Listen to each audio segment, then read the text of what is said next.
many are you in class? So that we can wait for the other student. What time is it?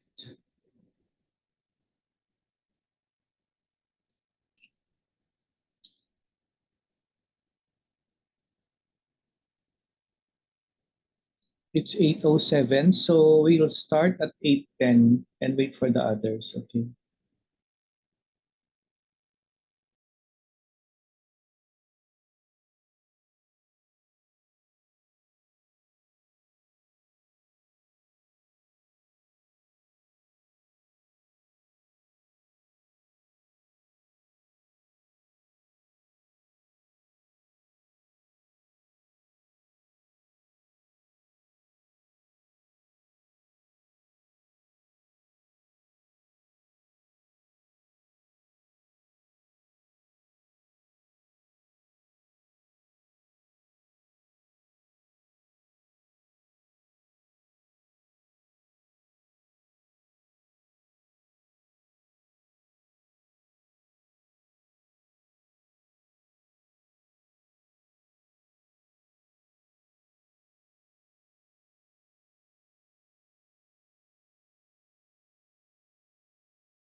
Okay, it's 8:10, so let's start.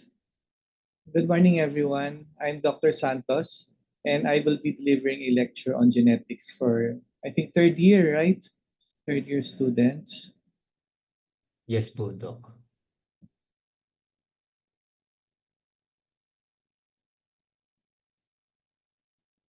So let's start with this question. So I might be asking anyone from you. Okay. A 35-year-old woman carries a pathogenic mutation for an autosomal dominant disorder. Some family members with the same mutation are severely affected, while others have only mild symptoms. Which genetic concept best explains this observation? A. Incomplete penetrance, B. Variable expressivity, C. Anticipation, or D. Genetic heterogeneity. Okay, let's look at the list. Okay, let's ask, sige, roll ko kung kanina huminto. Let's ask Regina Micaela Garcia.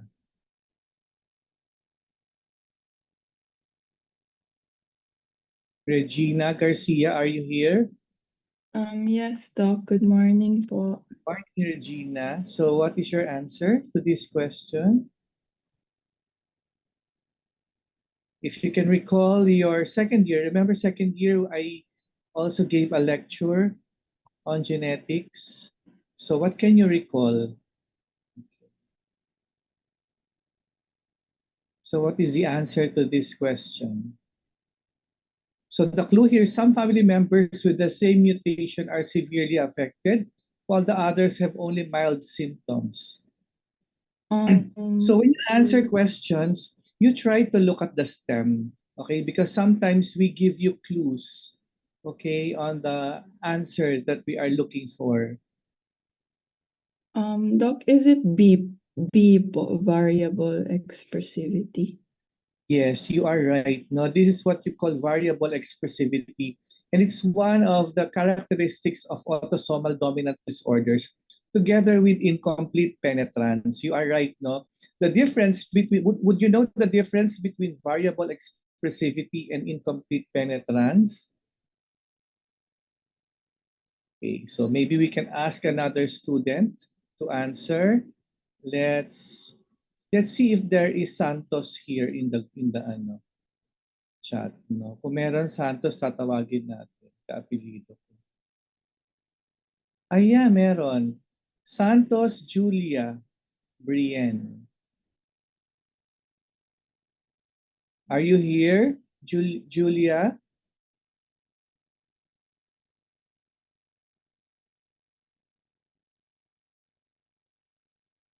Julia Brienne Santos.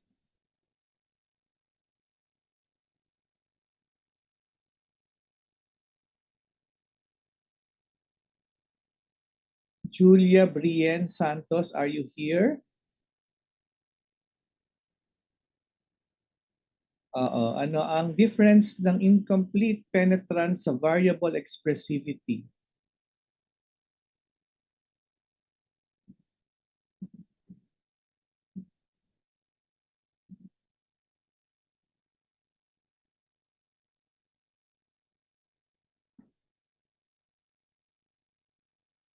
What do you mean by skip generation? Tama ka naman, tama ka, you are right.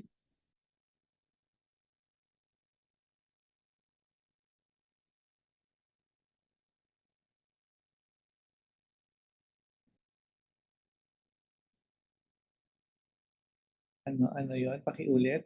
Tama ka naman, you're on the right track, Julia.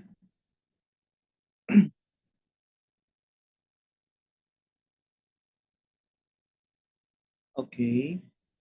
And then?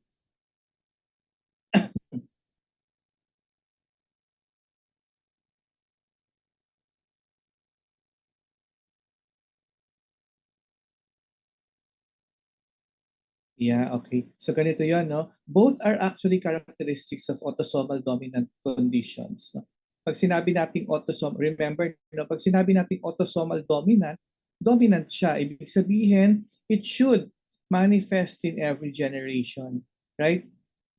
So you would expect that when you make your pedigree analysis, di ba pag nag-history kayo, no, you should expect that for every generation, if it is autosomal dominant, it should appear, right? Dapat meron kang madidetect sa generation. For example, generation ng lolo mo, okay, dapat meron doon na merong affected individual. And then, sa generation ng tatay mo, dapat meron ding affected na individual, na kapatid or mismong tatay mo. And then, your generation, dapat meron na lalabas. That is for autosomal dominant conditions, no? Now, when you talk about incomplete penetrance and variable expressivity, these are characteristics of autosomal dominant. Pwedeng merong incomplete penetrance, meaning tama ka kanina, you were right a while ago when you said it could be, there could be skipping of generations, because sometimes, although even though they have the dominant gene na defective, they are not expressing it fully. Okay, that is why sometimes hindi madidetect, you will not be able to say na, oh, this patient has this condition, because wala kang makikitang physical examination findings sa kanya. No? That is why there is in your pedigree, hindi mo siya malilabel na merong condition. Kaya magkakaroon ka na tinatawag na skipping of generations. Okay, so incomplete penetrance is the one responsible for the skipping of generations. While variable expressivity, iba-iba ang manifestation. Kaya nga tinawag siyang variable expressivity. In varying degrees, na-express yung genetic condition. Okay? So yun ang tamang sagot. Okay? Variable expressivity. What about anticipation? Saan nyo nakikita ang anticipation? This is a jump start already on our discussion later on. Okay? Let's look for another student. Okay, okay, hanapin natin. May nakita ko. Si Jade Zeus Villamil. What do you understand about anticipation? Saan mo na-encounter ang anticipation? Anong ibig sabihin ng anticipation, Jade? Yun po yung phenomenon po na where genetic disorder becomes more severe po or it appears at an earlier age kapag ka po Yeah, very nagpapas na good. siya from one generation to the next. Yes, very good. Can you give an example of a genetic condition na merong anticipation? You are right, no? In every generation, in succeeding generations, pumapangit ng pumapangit. Okay? There is, no, for every generation, it becomes more severe. Yung And you ano see po, this in, yung sige, go. intellectual disability po like Fragile X po ba?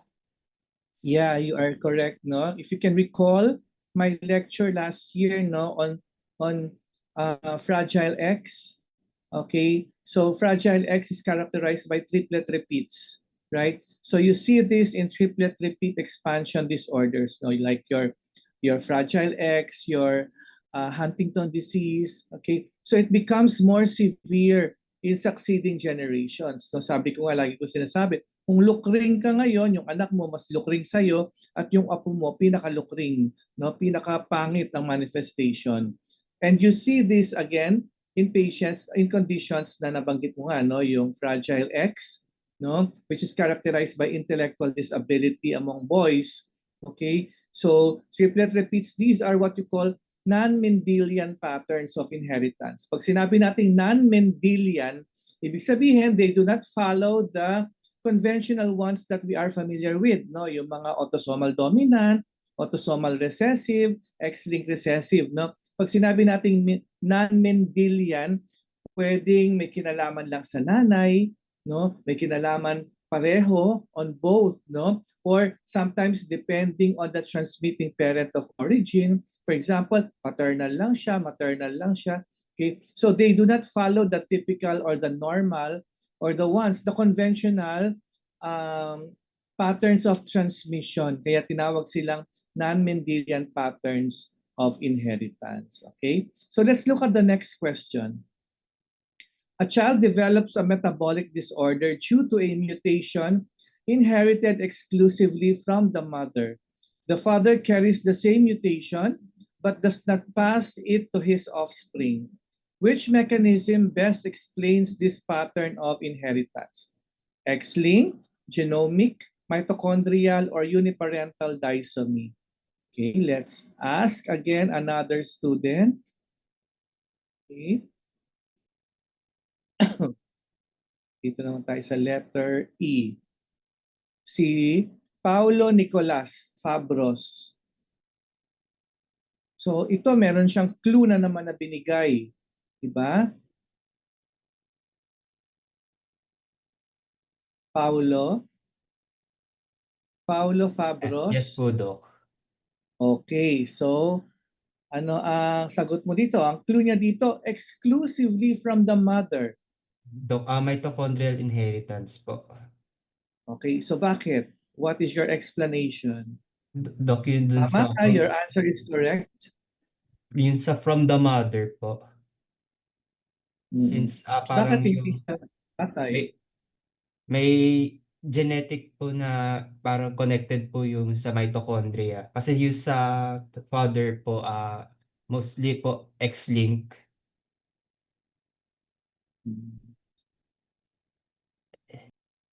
So, tama ka, but how is it different from X-linked? Kasi sabi dito, the father carries the same mutation. So bakit hindi niya napasa sa kanyang anak?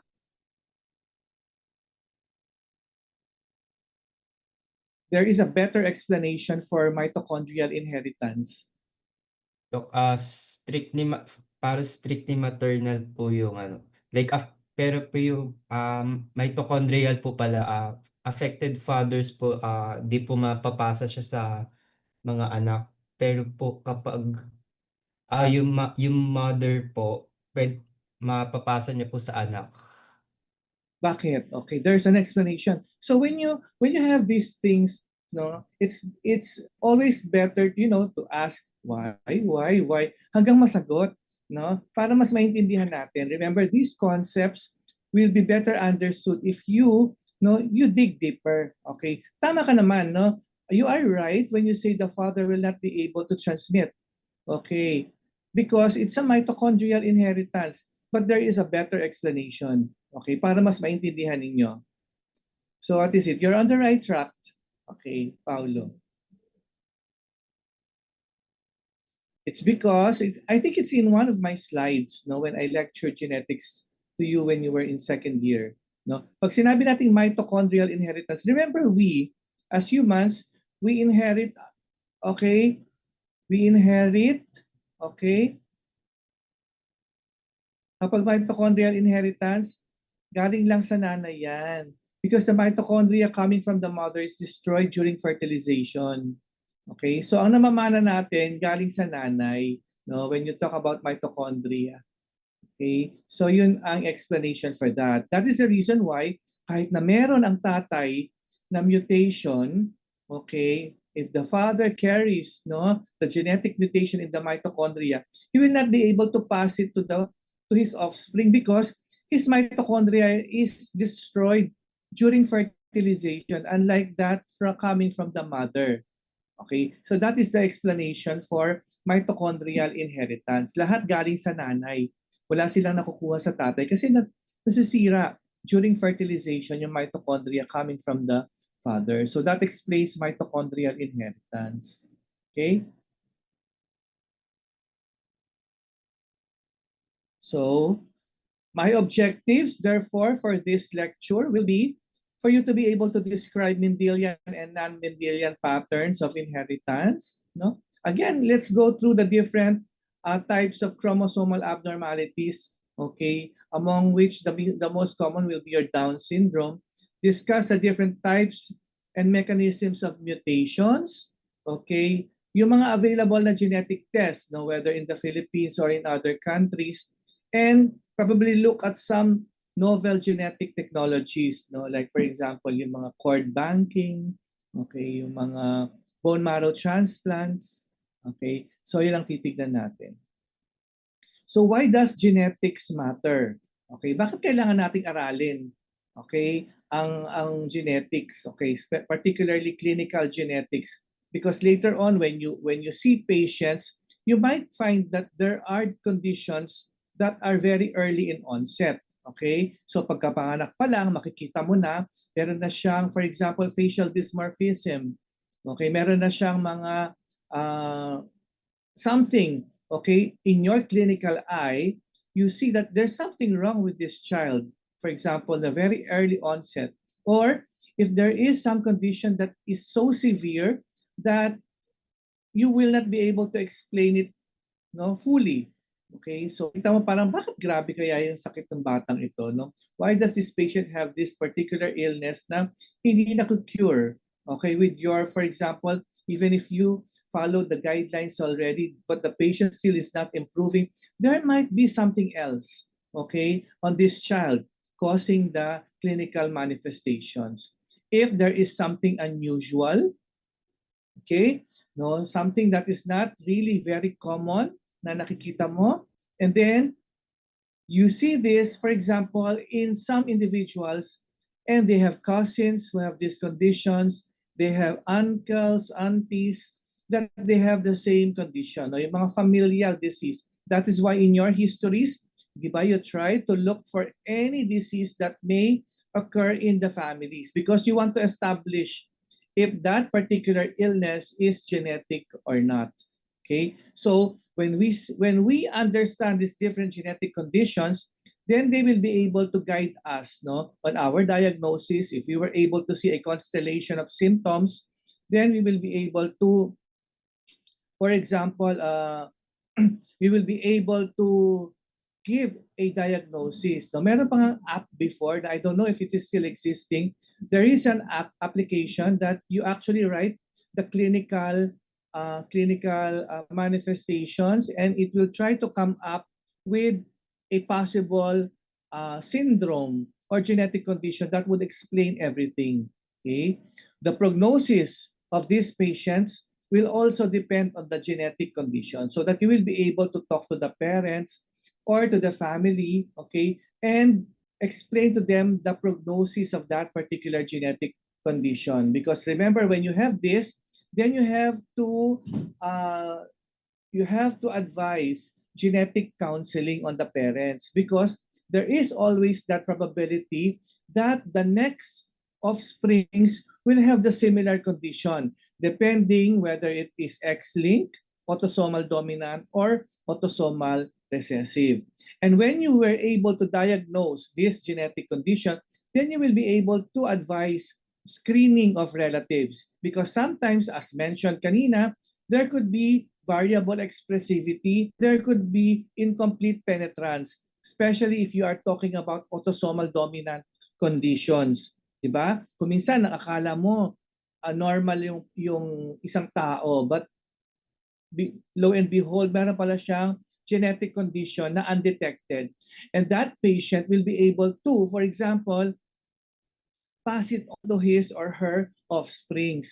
So kung meron tayong screening, then we will be able to, for example, counsel the patient on whether or not gusto niyang mag-anak, kasi kung may possibility ang magiging anak niya ay magkakaroon ng genetic condition, that which should be in the decision of the patient. Okay? And then of course, treatment decisions. So it's always, you have to lay down all the treatment possibilities for patients with genetic conditions, whether they are physiologic therapies or the more aggressive ones. For example, replacement of an organ, or even, enzyme replacements. Okay, so the patient has to be involved in the treatment decisions. Okay, so for example, now you have a 4-year-old with recurrent fractures and bluish sclerae. So what makes this condition genetic? Okay? Paano mo nasabing genetic siya? Okay, tanungin natin base doon sa napag-usapan natin, o tanungin natin si Bernadette Ann Lim. Let's ask Bernadette Lim, why do you think this condition is genetic?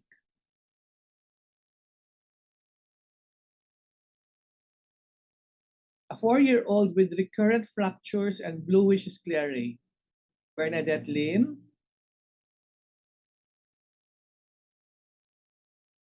Yes po, Doc. I think po Yes. it's because of the bluish sclerae po. Which makes Okay, me so what about the think bluish sclerae? which makes me think na po maybe it's osteogenesis imperfecta po. Yeah, you are correct. Osteogenesis imperfecta. But given this case, pag sinakita mo yung patient na yan sa emergency room, okay? So what in this phrase, sinabi mo nga bluish sclerae. Bakit? Because it's not common among. Yes, very good. Sabi ko nga, di ba? Because it is unusual. Ilan na bang tao ang nakita mo na may kulay blue na sclerae? Di ba? So if you saw something that is unusual, that would make you think, as a physician, di ba? Ilan na ba nakita mo na may kulay blue ang sclerae? Siguro yung iris, pwede mo makita na kulay blue. Pero yung sclerae, hindi, di ba? And sabi mo nga kanina, this might probably be osteogenesis imperfecta. You are correct, no? Patients with recurrent fractures and bluish sclerae, this is osteogenesis imperfecta. And osteogenesis imperfecta is autosomal dominant, right? Kasi kapag fractures lang, hindi ako mag-iisip kaagad ng genetic condition pag sinabi mong recurrent fractures. So what will be your differential diagnosis kung halimbawa you see a patient with recurrent fractures? Tanungin natin si Nicole Madriaga. Nicole?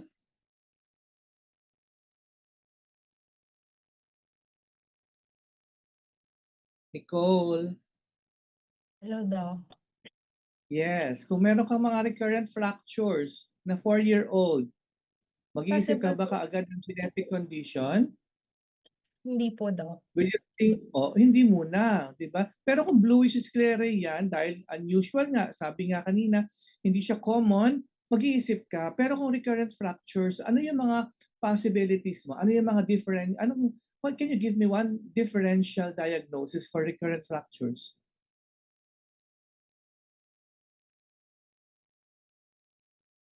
Nicole? Possible po may nutritional deficiencies po siya. Or vitamin or Yes, vitamin D oo, deficiency. possible. Kung kulang siya ng calcium, kulang siya ng vitamin D, di ba? Ano pa?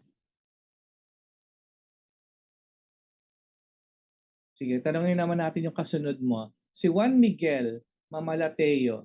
So si Nicole, sabi niya possible na baka meron siyang nutritional disorders. And when you talk about nutritional disorders, that has something to do with the bones, siguro ang iisipin mo, pwedeng calcium, pwedeng vitamin D. Okay? So tanongin naman natin si okay? Juan Miguel Mamalateo, can you give me another differential, a strong differential for a patient with recurrent fractures, especially on a 4-year-old patient?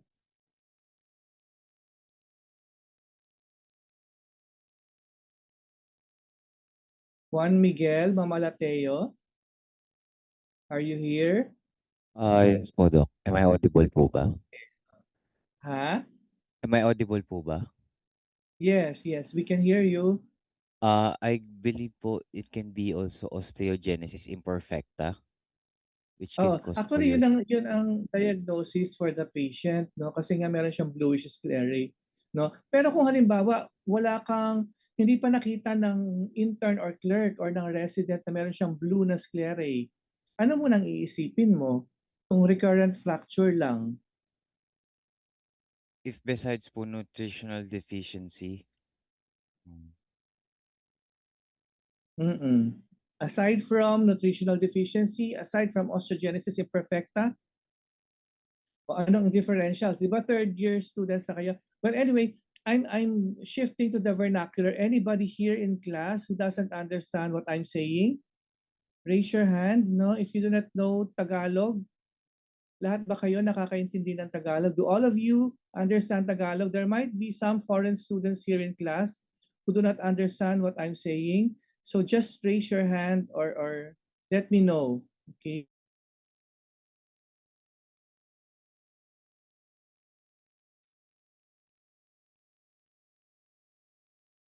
So Miguel, can you give me another differential? is there a possibility for osteoporosis po of the young? When you talk about osteoporosis, usually it's in the adults because it has something to do with banking of calcium, no? The depletion of calcium in the bones. Not very common, okay? Think of the more common conditions. Anybody? Okay. Miguel, let's ask the help of your classmates. Can you point to any of your classmates to help you? Delgado Bianca Luis po. Delgado. Let's ask. Doc, Delgado Bianca Luis. hello po, Doc. Yes. For yes, a we can 4-year-old hear po you. with recurrent fractures, we should also check for the possibility of child abuse po. Yeah, very good. No, that's what I'm looking for. No, always rule out the possibility of child abuse. No, especially in this age group. Okay, with recurrent fractures. So there is always the possibility na baka ina-abuse yan, physical abuse on this 4-year-old child. Okay, so when you are given with a 4-year-old with fractures and bluish sclerae, of course the bluish sclerae is the one that is unusual, right? So this is the one that makes it genetic. Okay, so when you suspect a genetic disorder, these are usually the red flags. Okay, na dapat tingnan natin no? When you become clerks, when you become interns, and when you become doctors later on. Okay, when will you suspect that something is genetic? Okay, if there is a positive family history, if it is being seen in different generations in a particular family. Okay, there are multiple affected relatives. very early onset. Diba? Sinabi natin, is it something na nakita mo pa lang pagkapanganak na constellation of symptoms, you have to rule out genetic conditions. Okay, early age of onset, except for those which are as opposed to those which are what we call acquired conditions. Okay, then if there is multiple organ involvement, if there are dysmorphic features or facial dysmorphisms. For example, when you see a child na pagkalabas pa lang, no, at birth, you were able to appreciate that, for example, there are slanted palpebral fissures, okay, there are features of Down syndrome, then you have to counsel or tell the parents that you can actually request for a karyotyping. But para so that you will be able to confirm the condition. So huwag kayong magmadali na kapag nakita mo singkit or may mga features ng Down syndrome, dali-dali ka nagsabi sa mother na, "Mami, yung anak po ninyo mukhang may Down syndrome." Don't do that unless you confirm it with your karyotyping. You have to have a definitive diagnosis first before you tell the parents, because that will be devastating for the parents, di ba? Baka mamaya pag sabi mo, "Ay mami, may Down syndrome po yung anak mo," tapos pagpasok ni daddy, kamukha lang pala ni daddy. Diba? So you have to be careful when you diagnose or when you disclose the condition to the parents. It has to be confirmed first before you tell them. No? Sabihin mo lang, there is a possibility. Okay, therefore we need to do this test. Okay, so that you will be able to confirm the diagnosis. Especially when you see patients with facial dysmorphism, meron silang fascies. Diba? Pag nakita mo sila, ay mukhang merong morchio ito, mukhang meron itong Crouzon, but you need to confirm your diagnosis first. And for example, you are treating a condition but very poor response to your standard treatment, then you have to rule out a genetic disorder as well. So these are the red flags for a genetic condition. So when you, as mentioned, you have to be really very sure kapag meron kang genetic condition. So, accurate diagnosis is very important.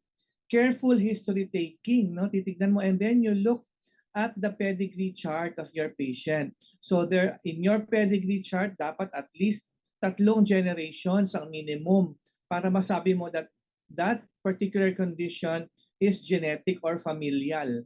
Dapat 3 generations. And when you make your pedigrees, of course, you need to use your internationally accepted symbols, right? Sorry. So on this slide, makikita nyo yung mga internationally accepted symbols. Do not make your own symbols and then just put there below yung legend. No, dapat hindi. So when you make your pedigrees, always think of it as if you are presenting in an international conference, that everyone in that room will be able to understand what you are presenting. Okay, do not make use of abbreviations na pang UERM lang. Kung minsan yung mga estudyante ganyan, maglalagay sa history ng mga ECE. Ano kaya ang ECE? Electronics and Communications Engineering?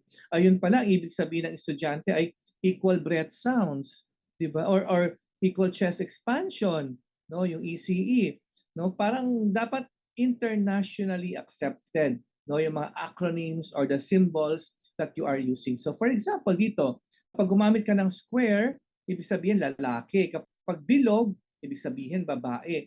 Kapag diamond, ibig sabihin in the history, hindi alam ng tinanungan mo kung babae or lalaki yung pasyente yun, di ba? So sex is unspecified. If you see a diamond in the pedigree chart. Okay, so once you diagnose your patients, then you need to advise genetic counseling. Okay, because there is always, as mentioned before, there is always the possibility of producing offsprings again with the same genetic condition. So you need to educate them, okay, so that they will have treatment options for them as well. So when you talk about genetics, lagi nating naririnig, ay congenital yan, okay? Hereditary yan, o kaya familial yan. Always remember that these 3 terms are not synonymous. Pag sinabi natin congenital, it may be present at birth but not genetic. Okay? For example, yung mga cleft lip, di ba? So hindi naman genetic yon, but it is something that is congenital, meaning present at birth. Some congenital conditions may be genetic and some may not be, no? Parang hindi naman sila genetic. Okay? Pag sinabi nating hereditary, this is the one that is transmitted genetically from parent to offspring, no? Yung familial naman, these are conditions that seem to cluster within families na again, not necessarily genetic in origin. Okay? So magkakaiba po yung terms na yon. But these are the terms that we usually encounter when we talk about genetics. At nabanggit natin din kanina, di ba, remember yung question on a non-Mendelian pattern of inheritance, because we are usually familiar with the traditional ones, di ba? The traditional patterns of inheritance that we are familiar with are what we call Mendelian patterns, because it was Gregor Mendel, okay, who pioneered the study on genetics. Remember his study on the pea plants, okay, yung mga laws of segregation, aggregation, independent assortment. Okay, those are the different laws of Mendel's. It was through his studies that we came up with the 3 classic forms of your patterns of inheritance. You have your autosomal dominant, autosomal recessive, and then your X-linked, whether they are dominant or recessive. And if they do not follow these patterns, they are labeled under the non-Mendelian patterns of inheritance. So for you to be able to understand it fully, no, you need to look at the Punnett square, no? Kasi dito mo makikita yung mga concepts ng dominant, recessive, homozygous, and heterozygous. So when you talk about dominant conditions, ibig sabihin, kung mag-partner man yan sa isang recessive or wala, every time it appears, magmamanifest yan. Kaya tinawag nga siyang dominant. Okay, whether it is in the homozygous or in the heterozygous form. And then you have what you call your recessive conditions. Pag sinabi nating recessive, ibig sabihin kailangan mag-partner siya with another recessive partner, okay, so that there will be manifestation of the condition. So it has to be in the homozygous form for it to manifest. Okay? Kung nasa heterozygous form siya, carrier lang siya. Okay, carrier only. Okay, ito na yung mga nakikita natin sa autosomal recessive condition. So when you talk about homozygous, dapat pareho. They should either be, for example, in the Punnett square, dapat parehong big B or parehong small b para masabi mo na homozygous siya. Kapag heterozygous, magkaiba, di ba? Pwedeng big B and small b. Okay, and yung small b, pwedeng carrier siya. Okay? So yun ang mga concepts na dapat maintindihan ninyo pag nagdi-discuss tayo ng genetics. Okay? So can anybody identify the sign or the maneuver? So for those of you who took up physical therapy, madali lang ito. No? So the child is asked to stand up from a sitting down position. So you can see that the patient will take several minutes for him to stand up. Okay? Kasi parang kumakanta siya ng paa, tuhod, balikat, ulo. Okay? So hahawakan muna niya yung paa niya, paakyat, ang kamay, para makatayo siya. This is what you call? Gower sign po. Yeah, gower sign. And you see this in?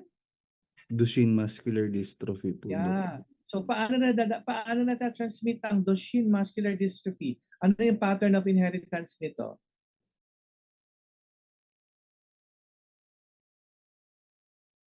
Bakit lalaki lang yung drawing dyan? X-linked So this recessive is po. Recessive. very good. This is X-linked recessive. Okay, ibig sabihin, females may be carriers, but the ones who will manifest the condition will be the boys. Okay, because they only have one X chromosome. Okay, so this is the go sign. And how about this one? Bakit ako naglagay ng ding-dong dyan? Ha? Doc Bakit G? ako naglagay ng ding-dong? Doc Fava This Beans is po. Yeah, fava beans. Because ding dong contains fava beans. No? So kaya dapat mag-trail mix na lang kayo para masosyal. Baka walang fava beans yon. Okay. So this contains fava beans and we all know that fava beans is contraindicated in what condition? G6PD po. G6PD po. Yeah, G6PD, no? Yung soya beans, no? Studies have shown na walang manifestations kahit na kumain ng pansit na may toyo yan, kumain ng taho. Okay, they do not manifest the condition. Okay, so it is just fava beans. No, aside from fava beans, cotrimoxazole, mga anti-malarial drugs, naphthalene balls, these cotrimoxazole, these are contraindicated in patients with G6PD kasi maghihemolyze. Okay, magkakaroon ng oxidation of the red blood cells leading to hemolysis. And when there is hemolysis, you will have jaundice. So the clinical manifestation of G6PD when exposed to harmful either foods or medications will be jaundice. Maninilaw sila, but again, it is compatible with life. No, wala pong namamatay pa. Wala pa akong nakitang namatay ng G6PD. Okay? But pwede silang manilaw because there is what you call the non-immune type of hemolysis. Okay, once exposed to fava beans. This is again an X-linked condition, so it will be the boys who will manifest the condition. Very common among Filipinos, actually 1 out of 52. So kung halimbawa 100 kayo dyan sa klase ninyo, merong 2 lalaki dyan na merong G6PD. Pero pwedeng hindi mo alam kasi remember, your newborn screening only became a Republic Act in 2004. So before 2004, if you were born before 2004, baka hindi kayo na newborn screening, hindi nyo alam na meron kayong G6PD. Okay, for example ako, di ba? Hindi ko alam kung meron ako G6PD because I did not undergo newborn screening. Okay, but it is very common among Filipinos. Therefore, it's compatible with life, no? Wala pa naman tayong nakita na namatay because of G6PD. Probably the most na nakita ko was somebody or a newborn who underwent double exchange transfusion kasi tumaas ang bilirubin level niya because that newborn apparently when the patient was brought to UERM, no, at that time, no, this was a newborn, a 14-day-old newborn who apparently had G6PD. Pero yung nanay, nilalagay niya yung bata, pinapatulog niya, maliit ang bahay sa tabi ng cabinet at yung cabinet may mothballs. No, may mga naptalina. Okay, doon sa cabinet nila. So the child was repeatedly exposed to the naphthalene balls. So nagkaroon ng hemolysis, destruction of the red blood cells. There is increased bilirubin levels in the blood. Nag-hyperbilirubinemia yung bata. So the level was so high that the patient actually needed double exchange blood transfusion to remove, okay, or to lower down the bilirubin levels. Otherwise, kapag masyadong mataas ang bilirubin, anong pwedeng mangyari? Ano ang naging discussion ninyo? Jaundice po. Aside from jaundice, okay, if there is too much bilirubin in the blood, what will happen to the very elevated levels of bilirubin? What happens to the bilirubin? Doc, the patient can have kernicterus po. Yeah, very good. Okay. So the bilirubin in the blood, because it's very high, it can be deposited in the brain, in the basal ganglia, leading to kernicterus. Okay. So yun ang danger, okay, na pwede mong mangyari. Okay. So that is in relation to your G6PD and jaundice. Okay. Can you now identify the features and give the diagnosis? What are those? Those pointed by the black arrow, ano yun?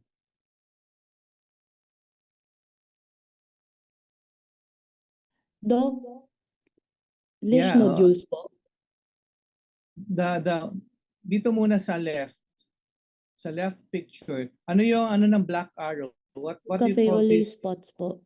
Yeah, these are what you call cafe au lait spots. Well, the one on the white arrow, ano yun? Lesh nodules. No, these are not leash nodules. The leash nodules are the ones that you see in the eyes. Okay, but the one pointed by Neurophoidromas po. the what? Neurofibromas. Yes, these are fibromas. So, ano na ang diagnosis natin? Meron kang leash nodules, meron kang cafe au lait spots, and then you have your neurofibromas. This is anong genetic condition to? Neurofibromatosis type 1 po. Yeah, neurofibromatosis. Okay. So this leads us to the discussion of the different patterns of inheritance. No? So you have the first one, autosomal dominant inheritance. No, familiar na kayo dito kasi di-discuss na natin to in second year. So we'll go through this very quickly. So kapag sinabi natin autosomal dominant, sabi nga natin dominant. So in every generation, it should appear. And you call that as vertical transmission. So when you look at the pedigrees, makikita mo, sa pinakaninunuan mo meron na, tapos sumunod meron, sa lolo mo meron, sa tatay mo meron, sa inyo meron. Okay, it's a vertical transmission. So there is no sex predilection, walang pinipili no babae or lalaki. It is not sex-linked or X-linked, okay? So autosomal dominant, and ito na yung na-discuss natin kanina, characterized by reduced penetrance and variable expressivity. Pwedeng hindi mag-manifest fully, okay? So na kuminsan na nakakaligtaan mo or hindi mo na-diagnose. And this is the one that leads to the skipping of generations in your pedigrees. So variable expressivity naman, ito makikita mo na it can be expressed in varying degrees. Merong mild lang, may moderate, may severe manifestation. So pwedeng hindi pare-pareho. So hindi natin kinakahon ng mga pasyente natin. Okay? Pwedeng mild lang, pwedeng severe. Okay? They do not fit in a box. Okay? So variable expressivity. Okay? So these are just some examples of your autosomal dominant conditions. No, yung kanina, yung sinabi natin may bluish sclerae, osteogenesis imperfecta. Yung may mga cafe au lait spots, neurofibromatosis. Yung mataas ang cholesterol, bata pa lamang, you call that as familial hypercholesterolemia. And then for those patients who are unusually tall, okay, with very long limbs, they may have Marfan syndrome. So this condition, for example, no, kapag meron kang mga aortic aneurysms, and then you have ectopia lentis, okay, just like what you see on this picture leading to blindness, for example. This is a condition that we usually see in patients with Marfan syndrome po. Yeah, very good. No, Marfan syndrome. And there are famous individuals who are thought of to have Marfan syndrome. No, sila Abraham Lincoln, some famous musicians and basketball players. Kaya pala sobrang tangkad nila kasi meron pala silang Marfan syndrome. Okay, so these are just some, but of course, we don't know if that time, no, nung time ni Abraham Lincoln, kung na-test ba siya genetically, if it is already available, but based on the clinical features of Abraham Lincoln, he fits the description of a patient with very long limbs na merong Marfan syndrome. Okay, so yung kaninang picture na pinakita natin, the cardiovascular aberrations and the ocular abnormalities are very pathognomonic of Marfan syndrome. Okay, the presence of aortic root aneurysms and ectopia lentis are pathognomonic of Marfan syndrome. So the problem here is in the long arm of chromosome number 15. So what do we do with patients with Marfan syndrome? Kung makikita ninyo, most of these genetic conditions, now later on when we discuss the treatment options for these patients, we will not be able to correct or cure these conditions. What we can do is to prevent the complications. No, for example, when you have Marfan, at alam naman natin na cardiovascular and ocular yung problems most of the time, then we have to have a multidisciplinary team to address all these clinical manifestations. And we all know that the dreaded complication, most patients with Marfans will die of exsanguination or ruptured aneurysms. Then we have to prevent that early. Okay, so we need to prevent the complications by using beta blockers, no, yun yung mga ginagamit natin, no? Losartan, okay. So, ang ano lang natin dito is prevent complications. Ay, what happened? Wait lang What happened to my pinapindot ako. Oh, yan. Very Wait lang, may nangyari.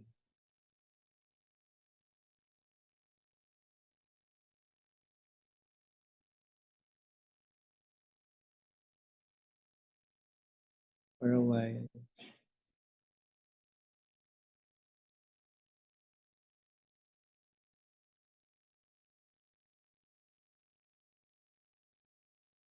Yan. Nakikita niyo pa yung screen? Ha? Yes po, Doc. Okay, sorry. May napindot lang ako. Okay. Clear naman yung screen, wala nagbablock na ano. Wala. Wala po. Wala naman. Okay. Sa side ko kasi may lumalabas.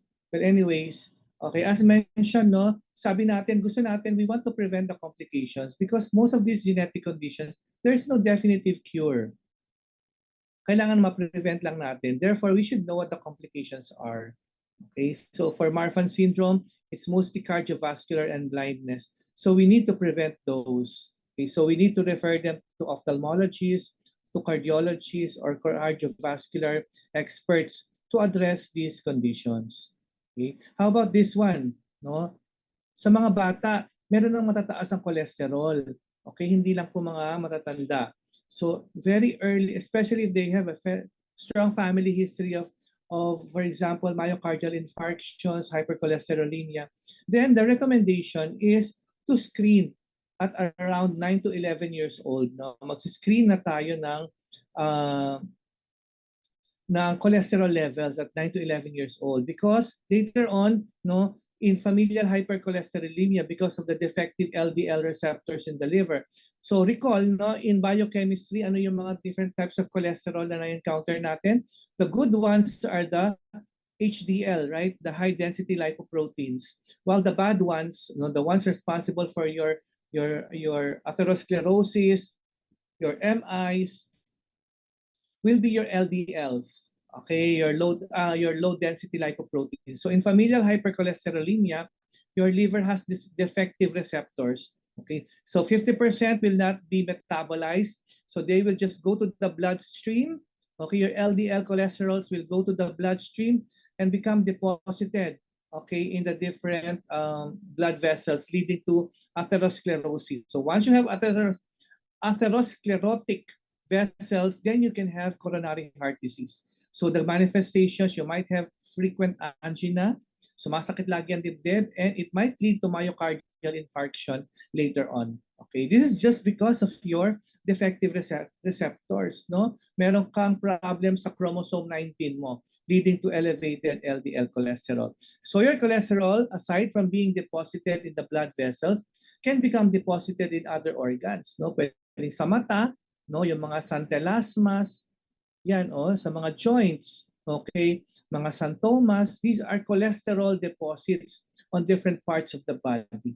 Okay, so once you see this in a very young child, then you have to rule out familial hypercholesterolemia.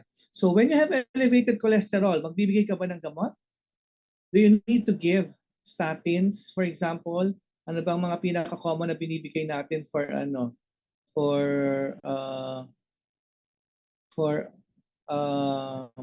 elevated cholesterol? Baka mamaya meron na sa inyo na merong elevated cholesterol. Meron na ba sa inyo? Any student here who's taking statins already? Masyado pa kayong bata, di ba, to take statins? Because in children, we do not usually start giving your statins or your anti-cholesterol treatment. Even for hypertension, we do not give pharmacologic treatment right away. So in children, we usually start with lifestyle modifications. No, hindi tayo basta-basta nagbibigay ng gamot because of its complications. So diet, exercise, yun muna. Pag hindi na control ng diet and exercise yung elevated cholesterol or even the hypertension, then that is the time that we move on to giving pharmacologic treatment. But we start with lifestyle modification first. Okay? Yan, so treatment, lifestyle changes first. If not, then you can probably give your statin therapy. And as mentioned, no, we usually screen at around 9 to 11 years old. Okay, so St. Thomas. Okay, so this one was the first case that I gave you, bluish sclerate. So the one that actually gives color to the sclerae is not actually the pigment, no? Bakit kaya kulay blue ang sclerae niya? Anybody? What causes the bluish sclerae in osteogenesis imperfecta? Okay. It's not a pigment, but it's actually very lang siya. Tawag nito, very thin, okay? Na nakikita mo na yung blood vessels sa loob. That makes the sclerae bluish. Okay, because of the lack of type 1 collagen. Okay, kaya kulang ka ng collagen sa mata, nakikita mo na yung mga ugat sa loob. Kaya nagiging kulay blue ang mata ng mga pasyente may osteogenesis imperfecta. So the other name for osteogenesis imperfecta is your brittle bone disease because they have very brittle bones. They are the ones who are usually brought to the emergency room with fractures. Okay? So very loose ang joints, very fragile ang bones. Konting dapa lang yan, pwede magkaroon na sila kaagad na fractures. So again, lifestyle and multidisciplinary approach. You refer these patients to dentists, to orthopedic surgeons, to ophthalmologists. So it's a multi-team approach again for these patients with OI. Some countries, yung mga they have very invasive techniques in treating these patients. Because of the frequent fractures, they actually put metal rods through long bones para hindi magkaroon ng mga fractures. But this is very invasive and not being done in the Philippines. So yan ang itsura ng osteogenesis imperfecta sa pinakababa. Hindi compact yung bone. Kita nyo, di ba? So lang sila, very hiwa-hiwalay. So madaling mag-fracture yung mga bones nila because of the deficiency of collagen. So your neurofibromatosis, yung nakita natin kanina, the café au lait spots, the neurofibromas, and the Lisch nodules which are seen on the eyes. So treatment, there is no definitive cure. Okay, so for these fibromas that may undergo malignant transformation, we refer them to surgeons for removal. And if there is already transformation, then we give chemotherapy. Okay, that is for neurofibromatosis. So those are just some conditions which are transmitted dominantly. Okay, and now we have yung autosomal recessive. Kung kanina meron tayong vertical transmission, ito naman ngayon horizontal. Kasi naaalala nyo, sabi natin kapag recessive, it should be in the homozygous form for it to clinically manifest. So paano magkakaroon ng homozygous form? Okay, kung ang parehong parents are affected. And who are these parents who are usually carriers? Sabi natin, horizontal. Ibig sabihin, there is among cousins, among relatives, there are carriers. And when there is intermarriage among these carriers, magkakaroon ka ng homozygous na affected patient. Kaya nga yung consanguinity plays a very important role in the transmission of these conditions. Magpinsan, magkamag-anak. Kaya kung magbabasa kayo ng libro, makikita ninyo, very common among, for example, among Ashkenazi Jews. Kasi intermarriage among this population is common. Okay? Or in a particular group of people also. Bakit kaya halos sa lugar na to, maraming mga ganitong sakit? And then when you investigated, nakita mo na normal pala doon ang pwedeng magpakasal ang magkamag-anak. Okay? So consanguinity. Okay? There is increased probability of consanguinity when you see patients with autosomal recessive inheritance. So examples of this will be your PKU, okay, maple syrup, galactosemia, CAH. So what you will notice here will be most of these autosomal recessive conditions are metabolic disorders. The ones that you encountered when you were in first year in biochemistry. Diba? These are inborn errors of metabolism. Okay, ito na yung mga common autosomal recessive conditions. So can you identify this one? there is an accumulation of your leucine, isoleucine, and valine. So these are what you call your branch chain amino acids. So makikita nyo dito, branch chain keto acid dehydrogenase enzyme protein complex is the one that is responsible to metabolize your branch chain amino acids.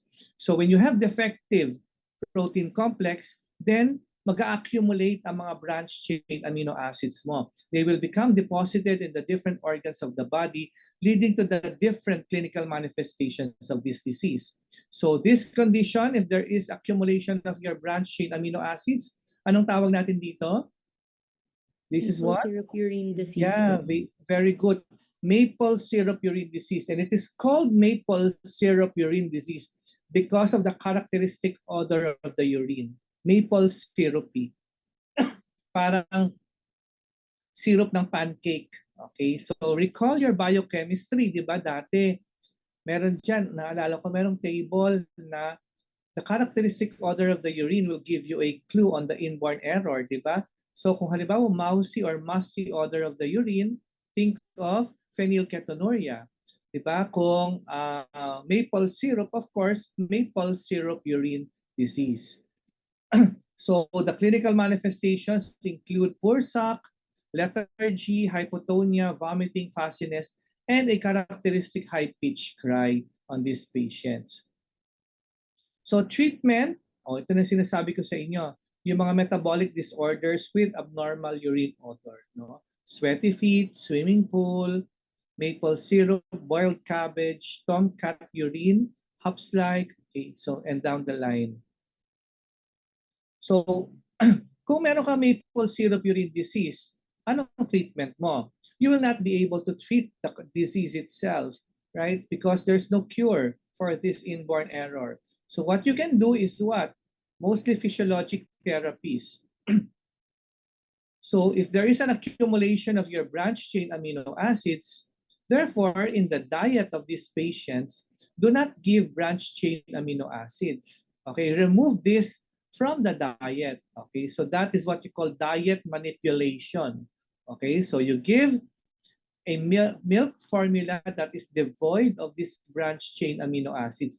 So meron actually mga specialized formulas, no? MSUD formulas, okay, na walang branch chain amino acids. Kasi defective na nga yung enzyme, bibigyan mo pa ng substrate, therefore mag-accumulate talaga sila. So huwag ka magbigay, okay, para hindi magkaroon ng accumulation. Just like this one, no, kapag PKU, there is an accumulation of your phenylalanine because of the defective phenylalanine hydroxylase enzyme. So once you have a defective enzyme, your phenylalanine can become deposited in your brain, in other organs. So in terms of the clinical manifestations, there could be impaired brain development, severe mental retardation, and because phenylalanine has something to do with the metabolism of tyrosine, leading to the production of your melanin, kung defective ang iyong phenylalanine, hindi siya na-metabolize, wala kang melanin. Therefore, these patients will be maputi, sobrang puti, no, parang anak-araw, okay, light-haired and fair-skinned. Okay, kasi wala silang melanin sa kanilang katawan. Okay? So, treatment, remove phenylalanine in the diet, no? Phenylalanine-free diet. Okay? Galactosemia, ganyan din. Pag nag-accumulate ang galactose, okay, and lactose, then magkakaroon ka ng clinical manifestations. And there are 3 enzymes involved, no? Whether it is the one that is yung GALT, GK, or your GALE na affected, it will lead to the same clinical features, no? And the most common feature of galactosemia will be prolonged jaundice. Okay, naninilaw yung bata. So if you have a patient, no, na alam naman natin that physiologic jaundice occurs after the 24th hour of life, and it should not exceed 2 weeks, no? So kapag meron kang pasyente na naninilaw ng more than 2 weeks, okay, 3 weeks old na siya, 1 month old na siya, madilaw pa rin siya, one of the considerations will be galactosemia because prolonged jaundice is one of the clinical manifestations. So kung hindi na newborn screening ang pasyente mo, hindi mo alam na meron pala siyang galactosemia. Okay, so aside from jaundice, patients can have hepatomegaly, vomiting, hypoglycemia, convulsions. Okay, So this one is detected by your newborn screening, kapareho ng phenylketonuria at saka ng maple syrup. So alam niyo ba kung paano kinoconduct ang newborn screening? Tanungin nga natin yung ibang ano. Let us ask our students, no? Kung alam nila ang newborn screening. Ayan, maghahanap na ako ng pwede kong tanungin. Kung nandito pa sila.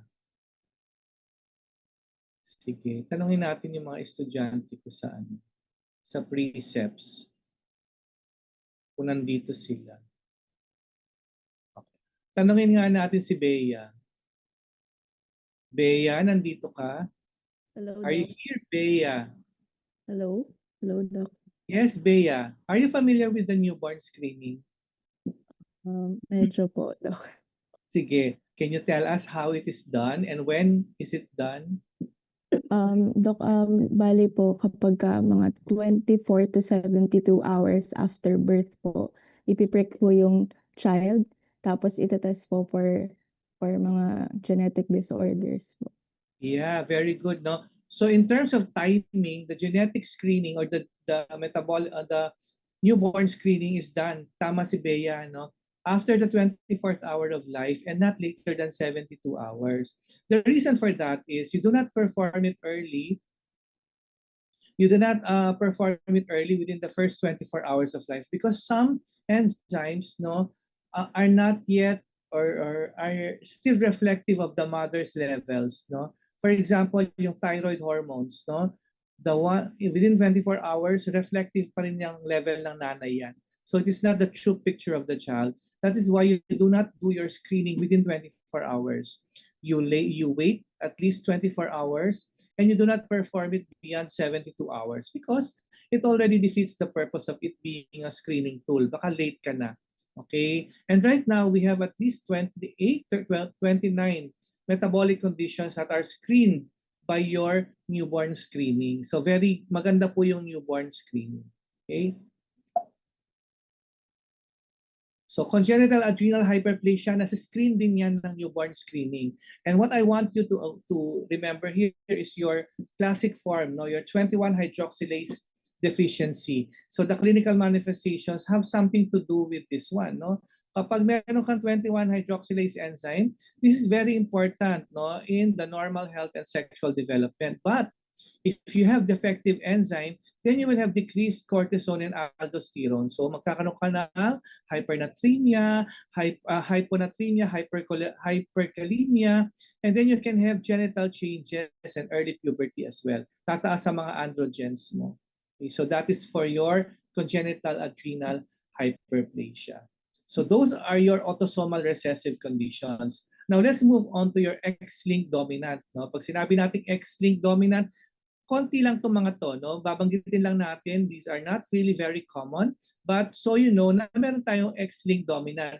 Kasi mostly ang mga dinidiscuss natin, mga X-linked recessive. Diba? So kapag X-linked dominant, ang pinaka-common na example dyan will be your vitamin D resistant rickets. Okay? So affected males with normal mates have no affected sons and no normal daughters. So this is your vitamin D resistant rickets. Okay, ito na pinaka-common, no? Yung X-linked recessive inheritance. More common than your X-linked dominant, no? Kaya mostly ito yung mga dinidiscuss natin. So dito, the carrier will be the mother and the one that will manifest will be the son.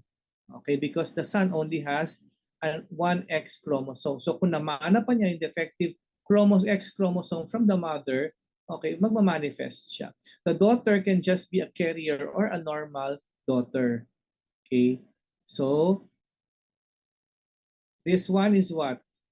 The most common clinical manifestation is bleeding in the joints. This is a very common X-linked condition. And the clinical manifestation or the hallmark of this condition is hemarthrosis or bleeding in the joints. This is hemophilia. Okay, so hemophilia can either be hemophilia A or hemophilia B depending on the factor that is affected. So kung factor 8 yan, hemophilia A. Kung factor 9, hemophilia B. So as mentioned, hallmark of the condition will be hemarthrosis. You cannot cure this, but you can replace the missing factor. Okay, so factor replacement usually yung ginagawa natin. And when you diagnose this patient, sasabihin natin, bawal po ang mga very competitive sports, no, yung mga contact sports like wrestling, basketball, okay, kasi madaling magdugo. Okay, and usually they come to the emergency room, namamaga ang tuhod, namamaga ang elbow, because the hallmark again is bleeding in the joints as compared to your von Willebrand disease, no, which is the most common bleeding disorder, no, wherein the hallmark of the condition will be mucosal bleeding, nagdudugo ang ilong, ang gilagid. Okay, pag mga ganon, mostly these are your von Willebrand disease as compared to your hemophilia na hemarthrosis ang hallmark. So your DMD, no, the Gower sign, there is progressive proximal muscle weakness. Yun ang primary symptom niya. And the problem is in the dystrophin gene. Okay, G6PD, okay, we discussed this already. So there is accumulation of free radicals leading to membrane damage. So magkakaroon ka ng hemolysis and it can lead to hyperbilirubinemia. So those are the Mendelian patterns. The ones that do not follow the patterns are what we call the non-Mendelian patterns of inheritance. So ito na yung mga to. Let's discuss them one by one. And I think na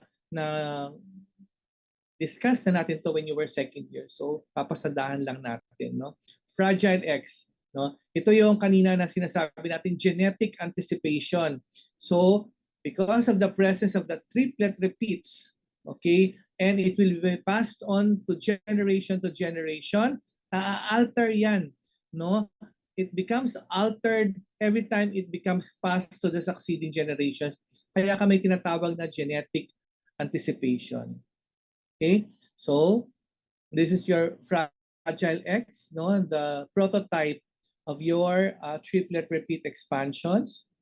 Your genomic imprinting as compared to your triplet repeat, it can be reversed in the succeeding generations. So kung sa triplet repeat, papangit ng papangit, dito naman pwede magkaroon siya ng normal na anak. Okay, but very characteristic for genomic imprinting is yung transmitting parent will be the one that will actually determine the illness. Okay? If it is coming from the father, no, the same chromosome being affected but now coming from the father, iba yung magiging sakit niya. No? For example, this one, chromosome 15. Okay? So Q11 to 13, the long arm of chromosome number 15, kapag galing sa tatay, Prader-Willis syndrome. Kapag galing sa nanay, namana niya sa nanay yon, Angelman syndrome ang tawag natin doon. So it is determined by the transmitting parent and may be reversed in the next generation. So yan yun. Okay? So kung galing sa tatay, Prader-Willi. Kung galing sa nanay, Angelman. But the same locus. Okay?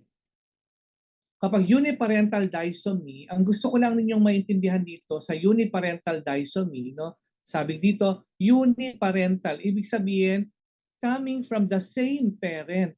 If you were able to inherit both copies of the pair from the same parent, then you will have uniparental disomy. So, ang iintindihin nyo dito, dapat, supposed to be ang mangyayari, magka-trisomy siya dapat. Diba? Titignan niyo yung diagram, that child is supposed to have trisomy. Pero na-detect ng katawan mo yan, ng nanay. Sabi niya, ay naku, magta-trisomy yung baby ko sa loob. So, kailangan nating i-rescue. So, nagkaroon ng rescue. Tanggalin natin yung isa para maging dalawa lang. Kasi di ba dapat dalawa lang yung chromosomes na magko-combine. Tatlo, tatanggalin mo yung isa. Nagkamali ang katawan mo. Imbes na tanggalin yung galing na pareho sa one parent, okay, tinanggal yung isang galing sa tatay, for example. Okay, so you will still inherit, no, the same chromosome pair from the same parent. Okay, so tingnan niyo yung arrow, di ba?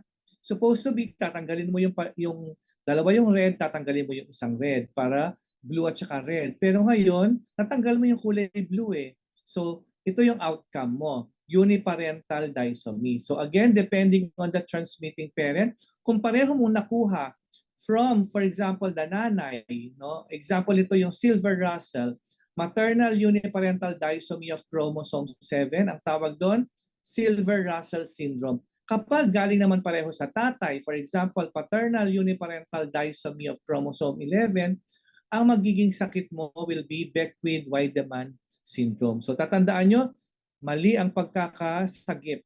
No? The rescue is wrong. Okay, so ang nangyari, uniparental disomy. So this is your Beckwith-Wiedemann syndrome. Mitochondrial disorder, sabi natin kanina, paternal mitochondria is destroyed after fertilization. So it's mostly maternal transmission, maternal inheritance. Okay?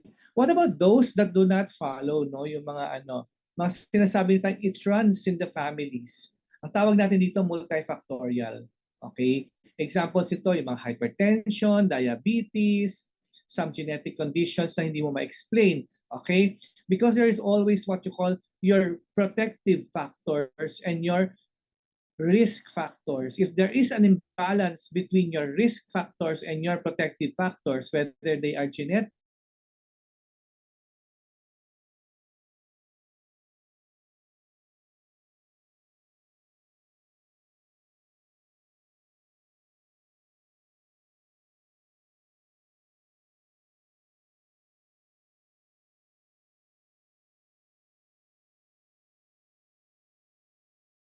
are problems in the number, in the sex chromosomes, or in the structure of the chromosomes.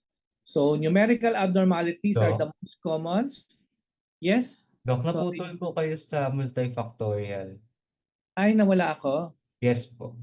Okay, so ulitin natin, ha? This one. Nawala ako when I was discussing this. Yes po. Okay, anyway, let's ang importante lang dito sa multifactorial, there are a lot of factors, no, leading to the disease status. Kaya tinawag siya multifactorial, whether it is a protective factor or a risk factor that is involved. Normally kasi, there is a balance between our risk factors and our protective factors. Okay, whether they are genetic or whether they are environmental. If there is an imbalance, madami kang risk factors compared to your protective factors, magkakaroon ka ng sakit. And these are the ones that are labeled as they run in families, no, running in families. Kaya pag nag-history ka, family history of hypertension, diabetes, these are what you call multifactorial inheritance. They aggregate within families because they have the genotype that would predispose them to a particular disease condition. Okay, so that is your multifactorial. Okay, so let's now move on to chromosome anomalies. No, pwedeng numerical, in the number, problems in the number, or problems in the sex chromosomes, okay? Or even in the structure. At ang pinaka-prototype ng structural abnormality will be your Cri-du-Chat, no? Your deletion of the short arm of chromosome number 5, leading to your Cri-du-Chat syndrome or the cry of the cat. Tinawag siyang cry of the cat because of the characteristic cry of these infants, no? Pag sinabi natin numerical abnormalities, ito na yung mga very common, no? Yung mga trisomies, no? Among the numerical abnormalities that are present, no? Ang pinaka-common will be your trisomies. And they happen, no? Your numerical abnormalities are the ones that are actually directly related to maternal age. No? Kapag sinabi nating advanced maternal age, anong age ang sinasabi natin? Ano ang cut-off natin sa sa advanced maternal age? 35 years old po. Yeah, very good, no? 35. Okay, so pag sinabi nating more than 35 years old, there is already a very high chance of meiotic non-disjunction. Hindi naghihiwalay, kaya nagkakaroon ka ng mga trisomies. Kaya nga sabi natin, di ba, now is the best time for you to get married and become pregnant, no? Ngayong nasa 20s kayo. Because you still have good quality oocytes, no, lesser chances of you having children with trisomies. okay, with trisomies or even monosomies, because this is related to your meiotic non-disjunction and no is directly related to age, because as you get older, no, there is a higher probability of non-disjunction. So trisomies can be seen in karyotypes, and the most commons are your 13, 18, and 21. Meron ding 16, but these are the three most common. No? Trisomy 21, your Down syndrome. Trisomy 18, your Edwards syndrome. And trisomy 13, your Patau syndrome. So trisomy 21, pinaka-common. All of you have seen one, so you should know the features. Okay? Ang tatandaan nyo dito, the most common congenital heart defect associated with trisomy 21 is endocardial fusion defect or your AVSD. And the most common GI abnormality that we see in trisomy 21 will be what? What is the most common GI problem? Duodenal atresia. Okay, so there's duodenal atresia. It's the most common. Duodenal atresia, endocardial cushion defect. Ito yung mga lagi nating nakikita sa mga may trisomy 21. Okay, trisomy 18 or Patau's Edwards syndrome. What is pathognomonic of your trisomy 18 is look at the prominent heels of these patients. Yung tinatawag nila rocker bottom feet. Pag nakita niyo yung term na rocker bottom feet, think of trisomy 21, trisomy 18. Trisomy 13, kapag may nakita kayong cleft lip and palate with polydactyly, okay, think of trisomy 13, which has very poor prognosis. So this is your Patau syndrome. Okay? Sa mga monosomies, ang tatandaan ninyo, yung mga autosomal monosomies, these are incompatible with life. In utero pa lang namamatay na po. Okay? Kaya ang mga nakikita natin are usually mga sex monosomies, no? And the prototype will be your Turner syndrome. So at birth, ang Turner syndrome, ang pinaka-clinical manifestation niya will be webbing of the neck. Very loose ang skin sa leeg. Kaya tinatawag siyang webbing of the neck. And the most common congenital heart anomaly that you see in Turner syndrome will be the presence of coarctation of the aorta. And for these patients, napaka-importante na mag-screen tayo ng presence of the Y chromosome. Kasi sabi niyo, bakit kaya mag-screen ka ng Y chromosome? Monosomy nga siya. Diba? Turner syndrome nga, 45X. Bakit ka mag-screen ng Y chromosome? Because patients with Turner syndrome will have what you call yung mga mosaic. Meron kang mosaic. So ang kanyang karyotype is 45X/46XY. Merong mga certain percentage of patients na Turner syndrome na merong Y chromosome.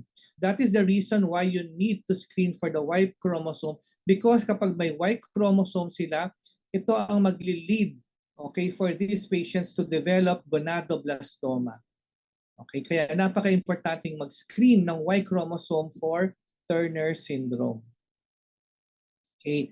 On the other end of the spectrum, yung mga polysomies, no? So kanina meron tayong sex chromosome monosomy, ngayon naman meron tayong polysomy. Ito na yung Klinefelter syndrome. So kanina 45X, ngayon naman 47XXY. So phenotypically male but very tall pero may gynecomastia. Okay, and female type pubic hair pattern.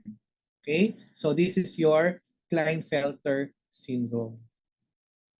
Sa structural anomalies, kanina nasabi natin, cri du chat, diba? Cry of the cat. There is a deletion of the short arm of chromosome number 5. Okay? So the mutations, okay, happens, okay, because of either mga ionizing radiations, because of some metabolites, or even viruses. Diba? Your Epstein-Barr virus, okay, your human papilloma viruses, okay, these can cause mutations, okay. So the mutations can either be point mutations or they can either be insertions or deletions. Kapag sinabi nating silent mutation, ibig sabihin even if there is a change in the order of the amino acids, okay, it will be the same protein or same amino acid that will be produced. Okay? Kapag sinabi nating missense mutation, it will be a different, okay, amino acid that will be produced. Remember, i-recall nyo dito yung inyong amino acid wheel. Diba? There are combinations for a particular amino acid.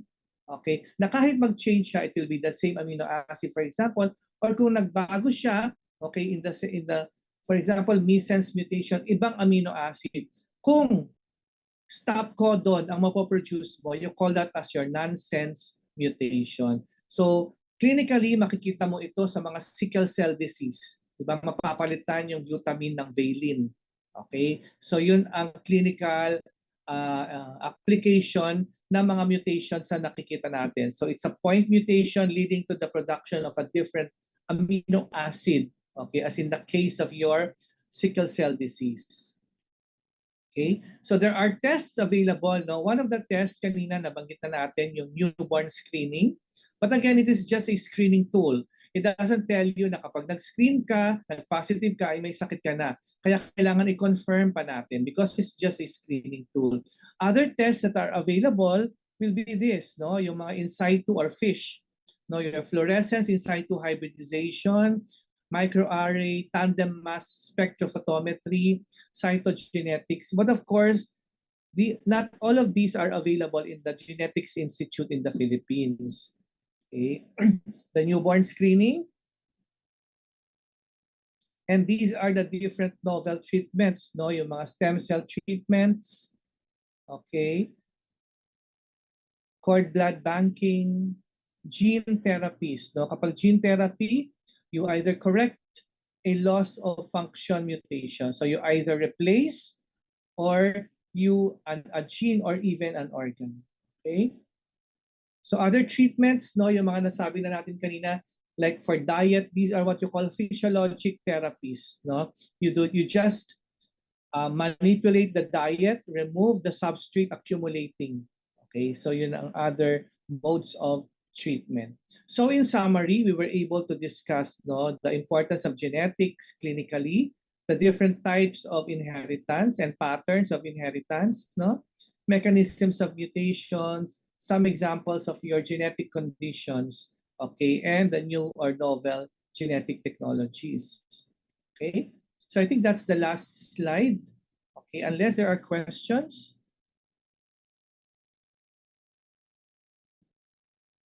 Okay, so in the chat box, wala naman nagko-question. So I hope I was able to discuss clinical genetics clearly to everyone.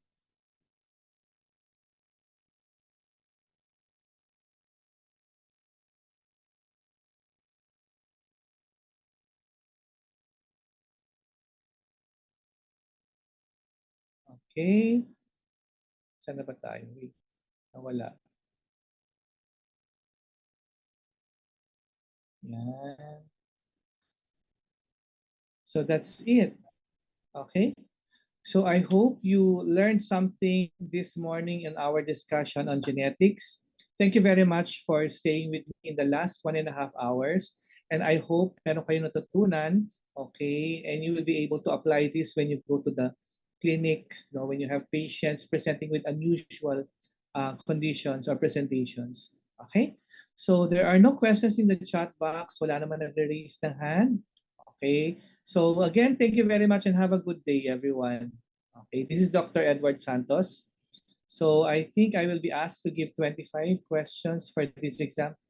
And don't worry, I don't give very difficult questions. If you listen to my lecture, then you will be able to get all the 25 questions that I will give in the exam. Okay, pambawi sa mga ibang, baka mamaya nahirapan kayo sa mga ibang exams ninyo.